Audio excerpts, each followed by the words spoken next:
Nous allons nous intéresser à un dessinateur, peut-être plus d'ailleurs, puisqu'on va parler littérature, mais peut-être que en tant que dessinateur, vous écrivez aussi les textes de vos œuvres. Il s'agit de Thierry Olivier, bonjour. Bonjour, enchanté. On va s'intéresser à vos dernières œuvres qui sont horrifiques, zombiesques. Oui, même au-delà, effectivement, et un petit peu tout le bestiaire du fantastique. En deux tomes, dans Affreusement Vôtre, le bien nommé, je fais un petit peu le tour de ce bestiaire avec des loups-garous, des zombies, des vampires, des créatures un petit peu Lovecraftiennes, en passant aussi par la littérature populaire moderne, donc un peu Stephen King, Clive Barker, etc. Quand on passe sur votre site, sur votre stand, on peut s'apercevoir qu'il n'y a pas que ça, il y a aussi de sérieux noms de la littérature française. Je vois Zambla, Le Garde républicain, et du coup, on touche à pas que de l'horrifique, mais aussi aux super-héros. Aux super-héros, à l'aventure, à tous les genres populaires qui ont fait les beaux jours des petits formats dans les kiosques et les présentoirs des maisons de la presse. Puisque Zambla est un héros qui a été créé en 1963, donc un petit peu avant mon naissance, donc j'en suis pas le géniteur. Et qu'on m'a proposé de reprendre au début des années 2000, ce que j'ai fait avec plaisir, connaissant un peu par cœur les personnages, les différentes péripéties et la manière de les faire évoluer. Et Le Garde républicain, du coup, du super-héros, c'est une passion, on vous l'a proposé aussi. Alors c'est une passion aussi, ayant grandi avec les comics Marvel et DC, à travers Strange, Marvel, Fantasque, etc. Et consorts, hein, les initiés, je n'ai pas besoin de les énumérer, ils connaissent par cœur. Et Thierry Mornay, le responsable comics d'édition Delcourt, avec qui j'ai travaillé chez Semic à l'époque, alors qu'il était rédacteur en chef de chez Semic, c'est lui qui m'a proposé de faire Zambla, m'a proposé une fois de faire évoluer un personnage que lui-même a créé et qu'il avait en tête depuis très longtemps, depuis son adolescence d'ailleurs, et qui s'appelle le Garde républicain, qui est un petit peu le pendant de Captain America pour les Américains, tout simplement. Il n'y a rien à voir avec un parti politique quelconque. Par contre, c'est un personnage qui est un peu inspiré de Captain America et du fantôme du Bengale, parce que c'est un personnage dont la charge se transfère de père en fils, de dynastie en dynastie.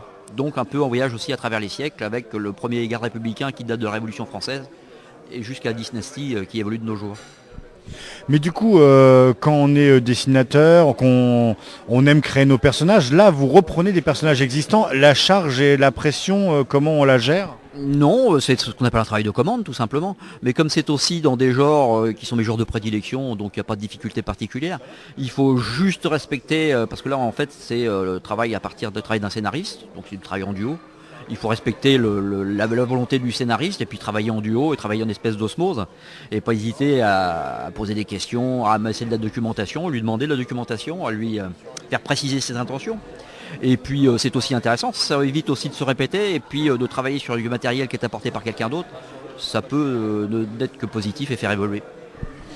Et du coup, après, vous êtes passé à Affreusement Vôtre, mais que vous gérez vous-même. C'est plus facile de se dire qu'on peut gérer tout du début à la fin, même si on peut imaginer que la maison d'édition ait un droit de regard sur vos œuvres. Oui, alors en fait, Affreusement Vôtre, c'est un titre antérieur au Garde républicain. Et ça vient de ma passion pour les histoires d'horreur américaines, genre ici Comics, Vampirella, Creepy, etc. Il est minuit l'heure des sorcières.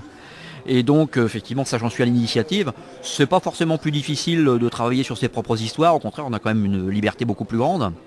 Et puis, les deux éditeurs, parce qu'il y a deux éditeurs différents, n'ont pas imposé de toute façon de critères, comme je reste seul maître à bord. Ce sont des ouvrages aussi qui sont pour un public averti, hein, donc à partir de 12 ans. Mais je suis tout à fait libre de créer les histoires que j'ai envie de créer à partir du moment où je m'adresse à un éditeur dont c'est un petit peu aussi la vocation sur le plan de son catalogue. Est-ce que vous avez des genres de prédilection ou dessiner, on va dire que vous pourriez dessiner tout et n'importe quoi?